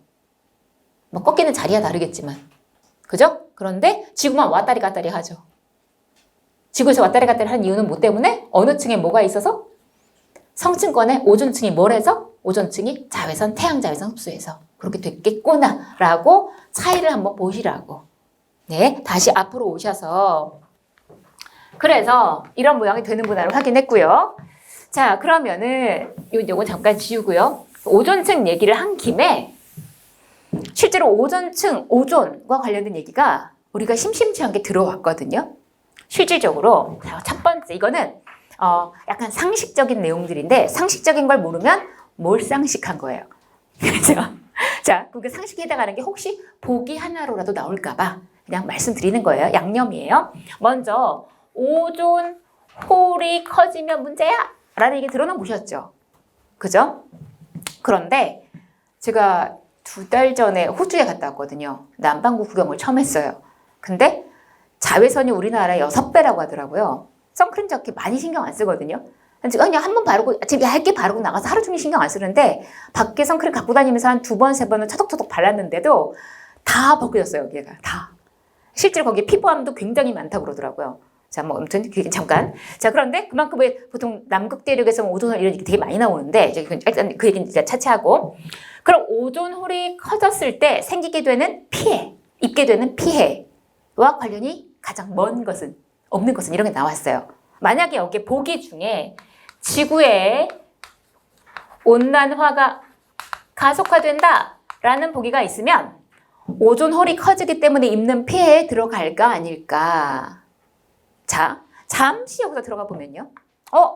원래 지구는 이렇게 온도 분포가 되어 있는데 오존층에 구멍이 아까 성층권에서 오존층이 있고 오존층이 자외선 흡수해서 온도가 올라가는 층이 생겼댔죠. 그죠? 그런데 거기 구멍 나서 자외선이 막 쏟아져 들어오면 혹시 지구가 온난화될까? 라고 할 수 있겠으나, 그러나 지구과학은 응용과학이기 때문에 연결시키면 다 답이 돼버려요. 답이 없어요. 자, 지구에서 분명 제일 먼 거를 뺀다거나 정확하게는 다음에 나올 그림인데요. 한번 구경만 하시면 태양 에너지가 들어와요. 단파 복사 가시광선 형태로 들어왔고 이제 온도가 낮은 지구가 지구 표면 온도에 맞는 적외선 형태의 에너지를 복사를 할 때, 내보낼 때, 그때 그 적외선을 좋아하는 대기 중에 CO2나 H2O 같은 온실기체가 이 적외선을 열심히 지들이 먹어치워요, 일부를. 그러면 지들이 뜨끈뜨끈해졌겠죠. 그래서 다시 얘들이 사방으로 내보내는 에너지가 있을 때 지표로 되돌아오는 요 에너지가 있어서 지표를 뜨뜻하게 보온해주는 효과가 바로 그린하우스 이펙트 온실 효과예요. 요거는 없으면 안 돼요. 굉장히 좋은 효과고. 근데 우리가 이미 알고 있는 거 CO2가 사람들이 막 화석 연료를 태우니까 그러니까 CO2가 너무 많아져가지고 이렇게 나가는 에너지를 지나치게 흡수하는 거야. 지나치게. 흡수하니까 그만큼 사방으로 내보내는 에너지가 많아지는 가운데 되돌아오는 에너지도 많아져서 자꾸 평균 온도가 올라가는 온난화라는 문제가 생기는 거죠. 지금 온실효과 온난화는 주소가 달라요. 들어오는 게 나가잖아요. 그러긴 하나. 애초에 구별할 때 태양 복사 에너지와 지구 복사 에너지는 주소가 다른 것으로 따로 판단하셔야 됩니다. 연결하면 다 돼버리거든요. 그죠? 그래서 온실효과 온난화는 어느 에너지랑 관련해서 지구 복사 에너지랑 관련해서 생각해야만 하는 거였구나. 옛날 시험에 관련한 문제 나오기도 했어요. 태양 에너지 쪽 아니라는 걸 이렇게 구별할 수 있어야 된다는 거. 그래서 오존홀이 커지면 뭐가 많이 쏟아져 들어와요? 태양 자외선이 쏟아져 들어오는 거니까. 그러니까 지구 복사 에너지랑 관련된 내용하고는 관련이 없다고 골라주셔야 되는 거예요. 그죠? 다 듣고. 다음, 그럼 요 얘기 이제 이해했고. 다음 2번째. 분명 이제 요즘 지금 이제 점점 더워지고 있잖아요. 요즘 뭐 그냥 공중파 TV를 안 본지 저도 오래돼가지고 일기예보에 가끔 이렇게 들어보면은 내일 오후 2시부터 4시까지 서울 지역을 중심으로 오존 경보가 발령되겠습니다. 가급적 외출 삼가하시고요. 또 외출하실 때에는 대중교통 이용하시기 바랍니다. 라고 얘기를 해요. 이렇게 똑같이 얘기를 해요. 제가 첫 사회생활을 리포터로 했었습니다. 그래서 교통정보 리포터 했었거든요. 그래서 엄청 지루하고 재미없는 일이에요. 서울시내 교통 상황은 똑같습니다. 제일 싫어했던 때는 명절 때였어요. 왜냐? 차가 없거든. 여기도 뻥뻥 저기도 뻥뻥. 아무리 도로 그 현황판을 봐도 할 말이 없어요. 여기도 잘 뚫립니다. 저기도 잘 뚫립니다. 이렇게 할 수는 없잖아요. 그래서 막 심하지 않은 사고라도 좀 났으면 이러면 그래 뭐 말할 게 있을 거 아니에요. 그렇게 안일하게 하다가 몇 개월 하다가 관둬버렸습니다. 네. 자, 그랬는데 분명 오존 경보가 발령된다고? 자, 오존 경보는 경험상으로 어느 계절에 주로? 여름, 겨울? 여름에. 그럼 또 하나 질문. 오존 경보는 오존이 많을 때 내려요? 적을 때 내려요? 자, 잠시 올라가 보면 오존홀에 구멍이 나. 오존홀이 생겨. 즉 오존이 자꾸 적어지면 어쨌든 실제로 오존 홀이 막 생기면요. 자외선이 막 들어오면 자외선 맞으면 우리 어떻게 돼요? 피부 암 걸리고 막 백내장 생기고 염록체 파괴되고 플랑크톤 파괴되고 생태계 교란되고 막 난리가 나거든요. 그럼 많이 들어오면 문제가 돼. 즉 오존층에 오존이 없어지면 문제가 돼요. 그건 외웠어요? 근데 오존 경보는 그러면은 오존이 많을 때 적을 때? 언제? 많을 때 내리거든요. 아니 뭐야? 그 오존이 적어져도 안 되고 많아져도 안 되는 거야? 네, 그렇긴 한데 동네가 달라요. 동네가 달라요. 저 윗동네 오존층에 있는 오존은 막아줘야 되니까 있어야 돼. 많아야 돼. 그런데 우리 동네에 있는 오존 똑같은 옷들이지만 우리 동네 것들은 만약 이 방에 누가 계속 오존을 넣고 있는 거예요. 막 지금. 그러면 막 이러다가 막 간지러워. 막 피부 막 긁다. 따가워. 이러다가 막 기침 소리가 커지다가 다 폐병 걸려 죽을 거예요. 우리한테는 유독한 물질이에요. 강력한 산화제고 죽게 산소밖에 없잖아. 그죠? 유독물질, 독성물질이에요. 그러니 우리 주변에 여기에 오존이 많아요. 위험해요. 나오지 마세요. 외출을 삼가하시고요. 정 나와야 되면 그냥 대중교통 정도만 이용하세요. 라고 얘기를 한단 말이죠.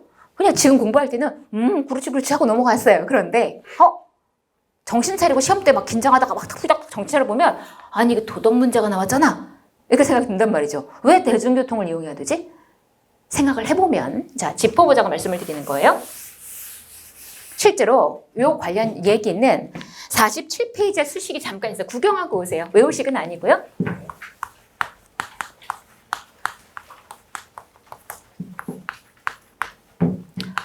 자, 대기 중에는 원래 78% 질소, 21% 산소가 원래 그냥 둥둥 떠 있어요. 둘은 그냥 혼합물 상태로 있어요. 그런데 얘가 여름철에 강력한 자외선을 맞으면 이 아니라 죄송해요. 얘들이 그 자외선이 있다 하더라도 그냥 가만히 있어요. 그런데 자동차 연료가 탈 때 순간 연료만 타는 게 아니라 이 공기들이 빨려 들어가잖아요. 들어가서 고열 때문에 지들끼리 반응을 해버려요. 그러면 배기가스 타고 부릉부릉 이렇게 일산화질소 이렇게 나온단 말이죠. 그랬던 일산화질소가 대기 중에 나와 있는데 얘가 다시 고열에 의해서 그래서 제가 여기 편의상키 2분의 1 쓸게요. 제가 뭘 잘못 썼나요? 47페이지. 잠시만요. 잘못 쓴 건 아닌 것 같죠? 그죠? 네. 여기에 이랬던 일산화질소가 있었는데 여기에 산소가 여기를 받는다고 한 게 이거군요. 자, 그러면 역시 그런 자동차 연료가 탈 때 그 고열에 의해서 이번에는 역시 이산화질소가 앞에 그냥 이해해 주시고 이산화질소가 역시 배기가스를 타고 나와 있어요. 그런데 이런 질소산화물이 있는데 근데 여기다가 이렇게 질소산화물이 배기가스 타고 나와 있을 때 만약에 비가 내리면 질산비예요. 산성비. 그리고 그랬던 이 이산화질소가 있었는데 이제 이게 문제를 일으키죠. 그죠? 얘가 배기가스 타고 나와 있으면 공기 중에 나와 있으면 강력한 자외선을 맞으면서 이렇게 산소 원자로 갈라져 나와요. 그러면 이 산소 원자는 주변에 산소 분자가 많으니까 오존이라는 게 만들어져요.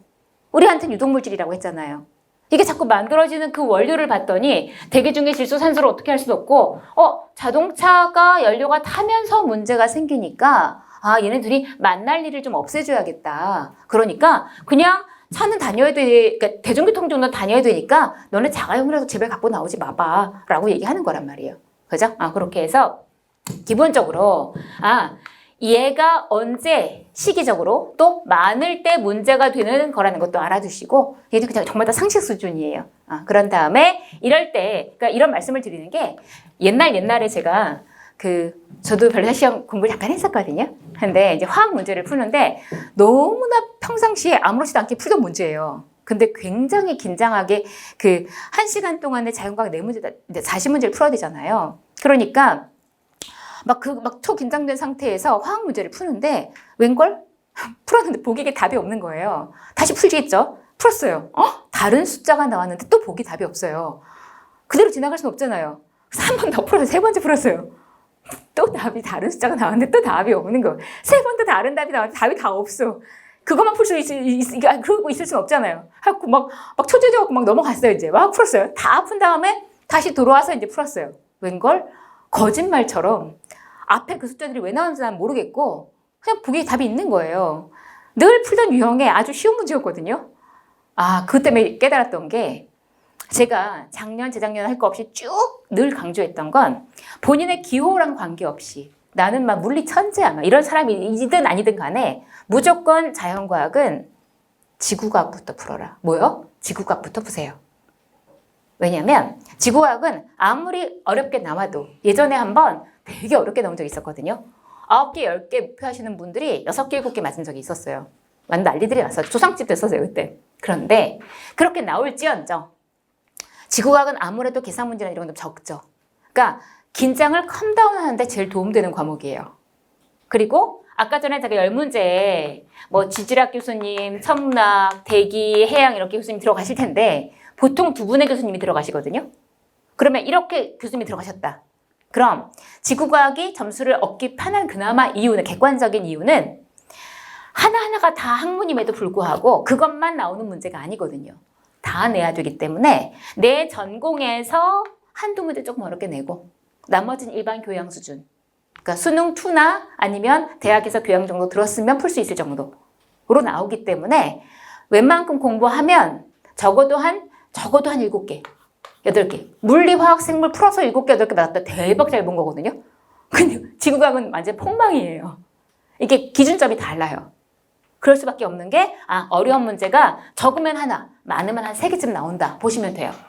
그러니까 공부를 좀 하면 들인 에너지 대비 가성비가 제일 좋은 과목이라서 다들 신경을 쓰는 거라고요. 자, 이제 그런데 그렇게 실제로 문제 푸는데 막 그런 걸 보고 지구과학 먼저 풀어야 되는 게 그래도 웬만하면 맞을 수 있고, 물론 애매한 게 막 다 체크된 게 있다 하더라도 보기 5개 중에서 한 2개는 확실하게 아닌 거 있잖아요. 빼고 나머지 중에 좀 애매한데 그냥 3번인 것 같은가 하고 체크만 하고 지나가는 식으로 그렇게 해서 쫙 푼 다음에 나머지 뭐 생물화학 중에 좋아하시는 거 풀고 뭐 물리 풀고 다음 다시 한번 검토하실 때 그때 뭐 답 다 고치시라는 게 아니라 다시 굉장히 컴다운이 되거든요. 그때 다시 보면, 그리고 지구과학은요 깊이 생각해서 계속해서 연결을 하면 또랑으로 빠지기가 제일 좋아요. 뒤에 제가 그런 짱돌 문제들을 어떤 식으로 저도 역시 유추해서 풀었는지, 저도 전공책이나 아니면 답사를 갔을 때 한 번도 보고 듣고 해보지 못했던 문제들도 꽤 나왔어요. 나도 찍어야 될 거 아니에요. 찍은 이유가 있을 거 아니에요. 근데 잘 찍었더라고요. 그랬던 그 방법, 생각의 방식이 어떻게 되는지, 우리가 지구과학 지식이 10만 가지인데 우리는 3만 가지 배워요. 7만 가지 나오면 어떻게 나올 수 있죠. 근데 3만 가지를 제대로 배우면 유추할 수 있을 만한 부분의 내용들이 대부분이에요. 교수님들도 뭘 아는지 대강 알아요. 그러니까 아예 완전 관계없는 게 나올 가능성은 거의 없는데 나온 거 그거 한 문제 포기해야죠.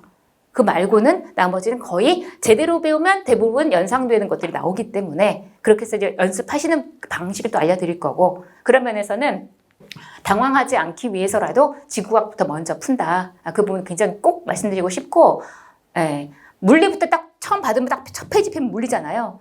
물리 천재 소녀가 아는 분이 있었어요. 당연히 자신 있으니까 물리부터 풀었죠. 그 해 재작년에 물리가 엄청 어렵게 나왔대요. 물리 한 문제 막힌 거를 30분 가까이 풀었다고 하더라고요. 하다 나중에 막 난리가 난 거죠. 실력이 있어도 뒤에는 제정신으로 못 풀었겠죠. 그래서 안타깝지만 그분은 이제 1차를 다시 보셨고, 저랑 친한 제가 바로 아는 그분은 커트라인으로 합격하셨어요. 작년에. 그래서 그분이 너무 고맙다고 인사를 해주셨던 게 제가 오히려 감사했는데, 그러니까 제 말을 또 굳이 상기해 주셔서 그러니까 물리 딱 풀려고 하다가 지구과학부터 풀려고 하셨었어 하고 지구과학을 넘겼대요. 그래서 지구과학 다 풀고 이렇게 했는데 정말로 거기서 틀렸으면 과락이 날 뻔했는데 지구과학 다 맞고 2번 다 맞으셨거든요. 다 맞고 이제 그 다음에 이제 이렇게 나머지 풀고 해서 나머지 자연과학이 좀 어렵게 나왔던 때라 몇 개 못 맞은 게 있었지만 그거 아니었으면 전체에서 문제가 생겼을 뻔했다고 하더라고요. 그래서 그냥 지구과학부터 푼다. 지구과학 선생님이라서 그렇게 얘기하는 게 아니다. 누구나 그렇게 해야 된다라는 말씀을 굳이 강조드리고, 자, 그래서 일단은 오존홀, 경보 이런 말씀 드렸고요. 여기서 이제 정말 층의 특징으로 한번 가볼게요. 여기서 가보시면 일로 와보세요. 이제 여기 아주 잘 나오는, 정말 잘 나오는 내용. 이제부터는 그럼 대류권은 대류가 잘 일어나기 때문에 막 움직임이 있죠. 그래서 이런 자리는 여기 잠깐만요. 혼합층이라고. 대륙권. 네. 불안정층. 네.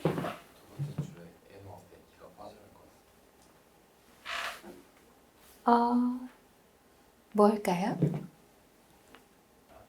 2분의 5투가 아니라 그냥 아니 NO가 빠져갈 것 같아요. NO의 이가 두 번째 줄에. 아, 제가 그걸 이렇게 해서 적어놨군요. 이걸 빼고 이걸 빼야 되나요? 아니 둘 중 하나만 빼야 되나요? 이게 이렇게 돼야 되나요? 그죠? 이렇게 되는 거죠? 네. 네. 감사합니다.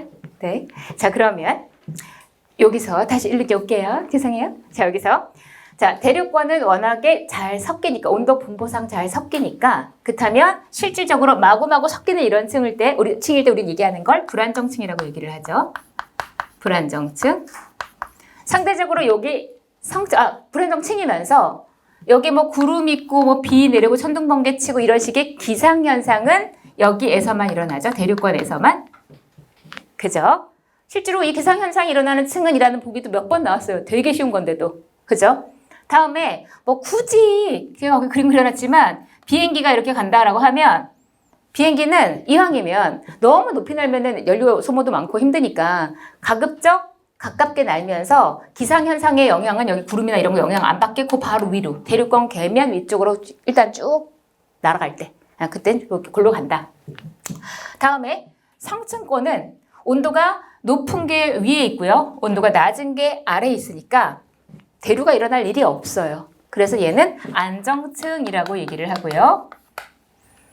특별히 여기서 오존층 얘기했으니까 굳이 아까 오존층 얘기만 했는데 실제 오존의 양만 가지고 그림을 그려보면 오존은 이러한 정도로 이렇게 있어요. 이게 O3 갖고 그린 거예요. 오존층이 얇은 딱 이 층만 있는 게 아니라 위에도 아래에도 오존이 있어요. 있는데 제일 두껍게 있는 그 자리를 얘기하는 것 뿐이에요. 다음 중간권으로 가면 역시나 대륙권처럼 온도가 높은 게 아래에 있으니까 대류는 일어나요. 근데 뭐는 없다? 기상현상은 없다. 왜? 기상현상이 있으려면 뭐 비 내리고 어쩌고 하려면 하늘에 뭐가 떠 있어야 되는데 구름이 떠 있어야 되는데 구름은 뭐가 변한 건데요? 대기 중에 수증기가 물방울로 뭉쳐있는 게 구름이잖아요. 그런 수증기는 여기는 없다. 혹은 아예 없다. 그래서 수증기가 없으니까 따라서 기상현상은 없다.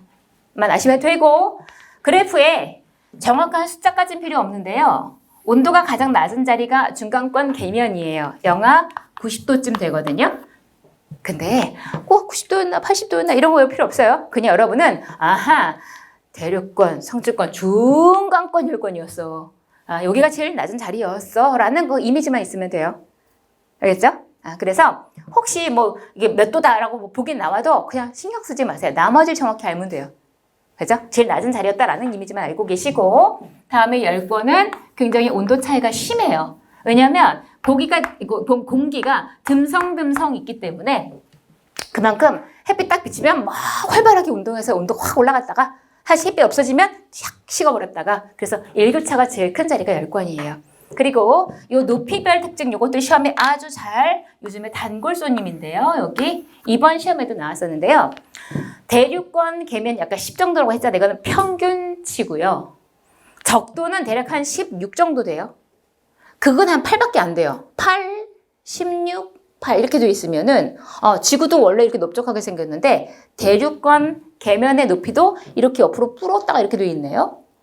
근데 대륙권 계면의 그 높이를 결정하는 요인이 적도가 분명히 극보다 더 높게 솟아있다 그랬고 또 여름철에 겨울보다 낮에 밤보다 더 높게 형성이 돼요. 라는 얘기는 대륙권 계면의 높이는 뭐에 따라 달라진다? 온도, 지면 온도에 따라 달라진다. 실제 시험에 아주 단골로 몇 번이나 나왔던 거는 어떻게 표현돼서 나왔냐면 이번 시험에까지 총 6번 나왔어요. 여기. 예를 들면 위도와 계절에 따라 달라진다는 말이죠. 그죠? 혹은 적도에서 더 높게 형성된다. 뭐 이런 식의 아주 반복해서 나왔어요. 보시게 될 거고요.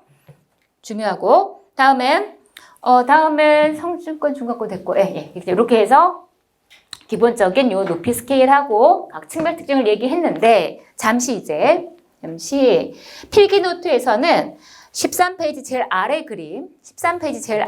그림, 그리고 교재에서는 7페이지 그림 바로 위에 당구장 표시 있죠. 7페이지 바로 위에 당구장 표시 넉 줄, 그걸 잠깐 볼게요. 자, 우리 태양에서 보면요. 태양은 나중에 이제 5장에서 배울 텐데, 태양에는 굉장히 까뭇까뭇한 점 같은 것들이 있어요.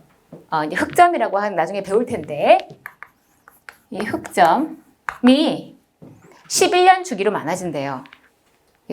흑점 극대기에 그때는 태양은 워낙에 온도가 높기 때문에 원래부터 사방으로 막 이런 대전입자 같은 걸 에너지를 막 내보내요.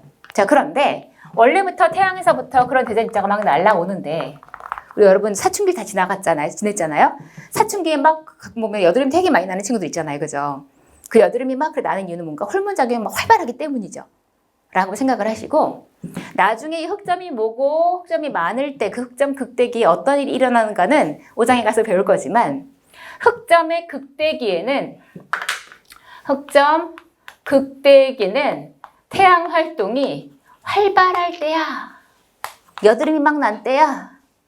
라고 생각해 주시고 하시고 그럼 그때는 굉장히 그런 대전입자도 막 사방으로 더 많이 뿜어져 나올 거란 말이에요. 그럴 때 자, 이 그림에서 보시면 제가 선을 좀 그어놨을 거예요. 지구 대기에는요. 전자들이 특별히 밀집해서 떠있는 층이 있어요. 낮에는 4개가 되는데 D층이라고 해서 중간권에 하나가 있고 그 다음에 10권에 2층, F1, F2 이런 이 전리층이 있어요. 전자들이 떠있는 층이. 뭐 이름 외우는 거 중요하지 않아요. 근데 이랬다가 밤에는 D층은 없어지고 F1, 2가 합해서 하나로 F가 돼서 이 F만 남아요.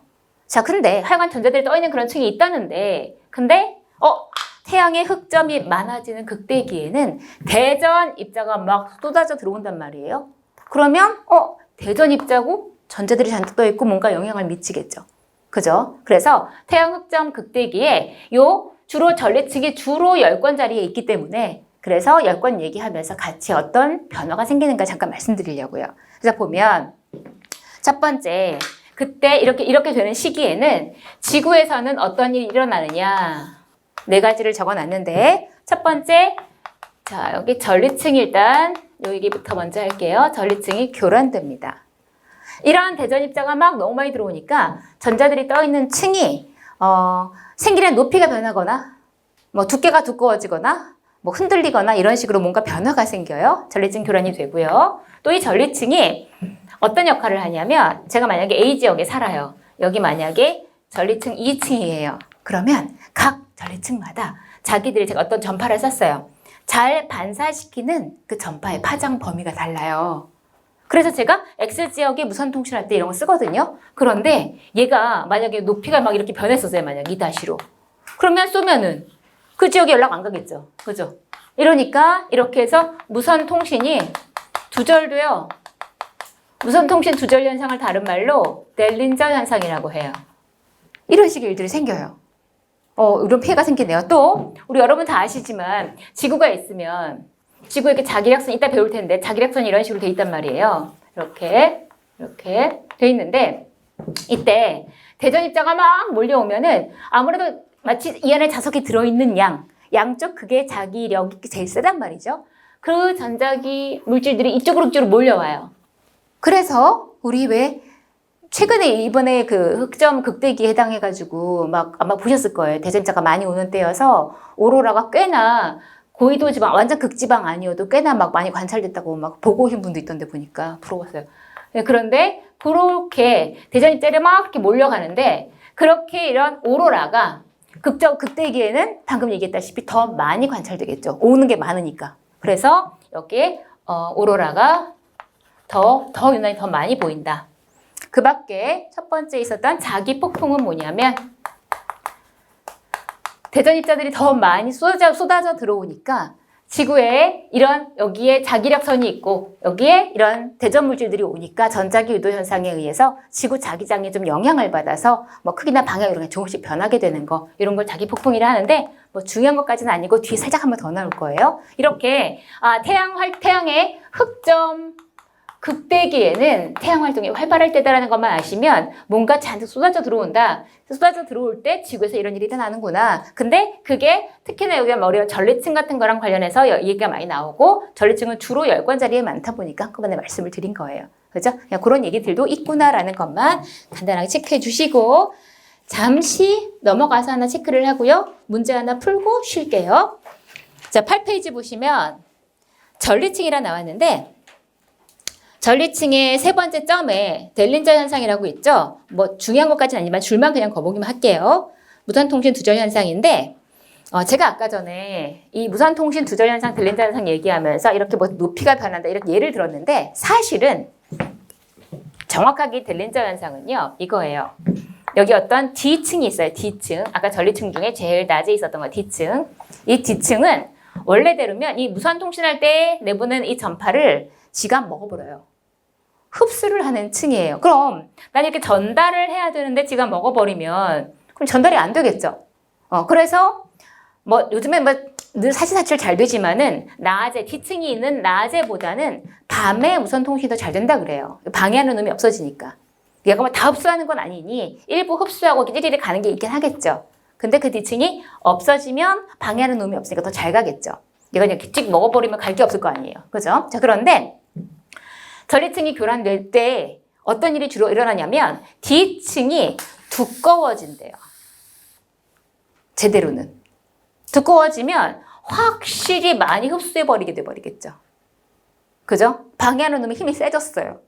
그러니까 잘 못 가. 그래서 무선 통신이 확실히 두절되는 게 델린저 현상이에요. 원래 의미는요. 그래서 거기 의미만 봐두시죠. 델린저 현상의 설줄 끝에 보면 D층은 파동을 흡수해서 통신에 방해가 된다. 그 두 번째 줄 끝에 D층을 두껍게 만들기 때문에 세 번째 줄 중앙에 통신이 두절되는 게 델린저 현상이다. 라는 것까지만 일단 체크를 했습니다. 여기까지 뭐였냐면 모양 크기 질량 밀도 그 다음에 이제 층별 특징으로 와서 지금 대기 구조 먼저 했어요. 대기 구조 오늘 한 거 중에 지금까지 한 거 중에 제일 중요한 건 여기예요. 여기. 특히 여기 층별 특징들 있죠. 맨날 반복해서 나오고 있는 내용이니까 요거 이제 체크해 주시고 다음엔 이제 수권하고 암석권도 시험에 되게 잘 나오니까 잠시 10분 쉬신 이후에 항상 아마 아시는 분은 아시지만 제가 이제 쉬는 시간에 여러분은 필기노트에 다 그림이 있으니까 저 칠판에 그림이 없으면 그림에 살려면 방금처럼 오래 걸리거든요. 그래서 다 그려놓고 하기 때문에 제가 다 해놓고 이제 놀고 있다. 빈둥거린다 그러면 질문하셔도 상관없고 근데 이왕이면 간단한 질문도 답변 드리다 보면 그림을 못 그리고 시작하게 되니까 뭐 그럴 때는 아니면 점심시간이나 끝나거나 그때는 아무 때나 질문하셔도 상관없습니다. 부탁드리고 잠깐 10분 쉬세요.